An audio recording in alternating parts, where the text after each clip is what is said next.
আসসালামু আলাইকুম। আপনারা সবাই কেমন আছেন? আশা করি সবাই ভালো আছেন। আজকে একটা জিনিস বলতে এটা সাথে একটু পরিচয় করে দিই। এই যে দেখেন আমার দেখা যাইতেছে এটা কি পাতা বলুন তো? ভিডিওটা শেষ পর্যন্ত দেখলে বলতে পারবেন যে এটা কি পাতা।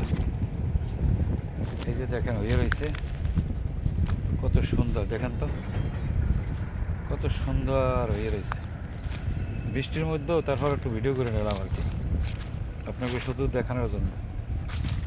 আপনারা দেখলে হয়তো অনেকে চেনেন, যারা দক্ষিণবঙ্গের মানুষ হয়তো এরা চিনবেন, যারা অন্য জায়গার মানুষ এরা চিনবেন না, যারা নদী নালা নাই যেদিকে, এদিকে অবশ্য এরা চিনবেন না। এই যে দেখেন, ঠিক আছে, এটার পরে যে এরা কাইটা যে কী করে এটাও বলবো। আবার কাইটা যে রোদ দিছে শুকাইতেছে সেটাও দেখাবো। কিন্তু আগে দেখেন যে কাঁচা পাতা হয়ে রয়েছে, মনে করেন এই যে নদীর কূলে কত সুন্দর দেখেন। দেখলে অবশ্য ভালো লাগে, সবুজ সবুজ প্রাকৃতিক দেখতে সবারই ভালো লাগে। আপনাকে কেমন লাগে বলবেন, জানাবেন। এই যে দেখেন কত সুন্দর হয়ে রয়েছে দেখেন। ও অনেক বড় একটা জায়গা নিয়ে দেখেন। এই যে এটা শুকাইতে আছে সেটাও দেখাবো। দেখলে আপনাকে ভালো লাগবে। বৃষ্টি হইতেছে, ফিরি ফিরি বৃষ্টি হইতেছে, বৃষ্টির মধ্যে দেখাইতেছে। এই যে দেখেন, এই যে দেখেন শুকাইয়ে রয়েছে। এই যে দেখেন, এই যে শুকাইতে দিছে, এটাও অনেক। এই যে দেখেন, এই যে দেখেন, এই যে এই শুকানো পাতা, এটা আমার দক্ষিণবঙ্গের মানুষে ওগল পাতা নামে পরিচিত।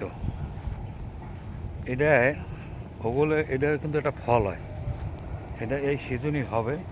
এখন তো ছাড়ে নাই ফলটা, এলে দেখাইতে পারতাম, কিন্তু সেটা ছাড়ে নাই, আরও পরে ছাড়বে। ওইটার ভেনা বলি, ভেনার গুড়ি বলি। এটার অনেক সুস্বাদু। এটা চাল ভিজে তারপর কি করে জানেন?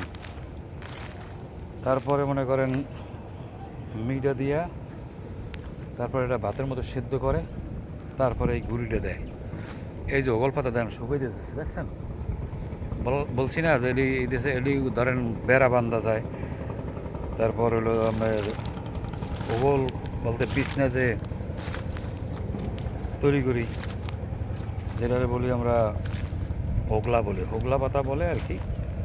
এই পাতাটা দিয়া ওগল পাতা বলি আর কি। ওই বিছনা মানে বিছনা যে তৈরি করে, এই বিছনার এই যে দেখেন কত সুন্দর, এই যে শুকাই দিতেছে। আসলে এটি দেখাইলে আমরা শেষ করতে পারবো না, অনেক বড় জায়গা। এই যে দেখেন শুকাই দিতেছে, এটা নিয়ে হয়তো বেড়া বানবে, নাহলে অথবা হোগলা বনবে। আমার আঞ্চলিক ভাষা বললাম, মাদুর বলি, এটি বনবে আর কি। এই জন্য এটি কাটছে। দেখেন কত সুন্দর। সবাই ভালো থাকবেন, আল্লাহ হাফেজ। ভালো লাগলে একটু লাইক একটু শেয়ার করে দিবেন। সবাই ভালো থাকবেন, আল্লাহ হাফেজ।